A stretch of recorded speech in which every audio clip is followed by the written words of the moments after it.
Hello बच्चों, तो नया चैप्टर है हमारा जो ईएम वेव के बाद आता है रे ऑप्टिक्स। वो हम पहले ही कवर कर चुके हैं। उसके बाद आता है वेव ऑप्टिक्स। तो वेव ऑप्टिक्स में बेसिकली एक मेन क्वेश्चन बनता है वेव नेचर ऑफ लाइट से, जिसमें सबसे पहले डेफिनेशन आती है वेव फ्रंट की। तो देखिए, वेव फ्रंट को हम जानने से पहले समझ लेते हैं कि वेव ऑप्टिक्स में है क्या। बेसिकली अभी तक लाइट जो है, रे ऑप्टिक्स हमने पढ़ा, पार्टिकल नेचर ऑफ लाइट। अब वेव नेचर लाइट की स्टडी जो हम करेंगे वेव ऑप्टिक्स में। तो अगर हम बात करें वेव फ्रंट की, तो एक सिंपल सी डेफिनेशन है, लेकिन उससे पहले हम आपको कुछ चीज रिलेट कराना चाह रहे हैं। जैसे आपने कभी पानी में पत्थर फेंका होगा, या कब ऐसे देखा होगा कि नॉर्मली चलते पत्थर फेंक देते हैं। तो जब पानी में हम करते हैं तो क्या होता है, जहाँ पे पानी पत्थर को टिप करता है, फिर वहां से क्या होता है, एक जैसे सर्कल जैसा वो अल्टरनेट बनता चला जाता है, फिर उससे वेव के फॉर्म में, लहर के फॉर्म में आगे ऊपर बढ़ता चला जाता है। तो वही जो है एक वेव है।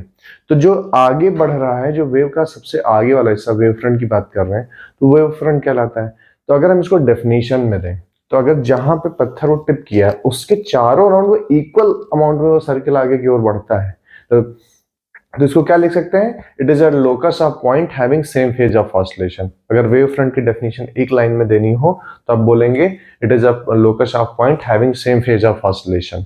जैसा कि हमने डेफिनेशन में लिखा है, wave front is defined as locus of point having same phase of oscillation.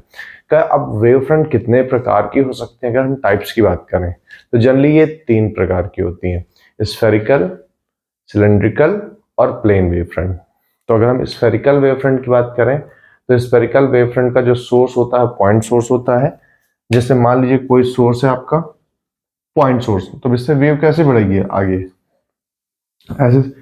ये तो आपको मान लो सर्किल दिख रहा है, आप बल्ब लीजिए इमेजिन में, तो लाइट क्या होती है, उसके बराबर चारों ओर 3D में सर्किल का 3D वर्जन क्या होता है, स्फेयर होता है, इसलिए स्फेरिकल वेव फ्रंट होता है। अब इसी स्फेरिकल वेव फ्रंट का जो परपेंडिकुलर होता है ना, उसी को रे कहते हैं। और इन्हीं रेज के अगर बंडल को हम बात करें तो उसको बीम कहते हैं। तो स्फेरिकल वेव फ्रंट हो गया। ये स्फेरिकल वेव फ्रंट के लिए जो है एसएफडब्ल्यू का जो सोर्स होता है वो पॉइंट सोर्स होता है,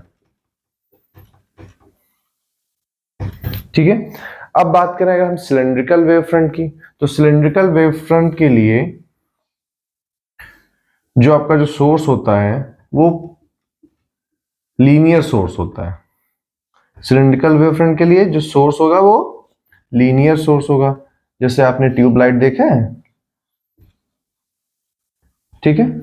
अब ऐसे ही अगर हम प्लेन वेव फ्रंट की बात करें, तो प्लेन वेव फ्रंट का जनरली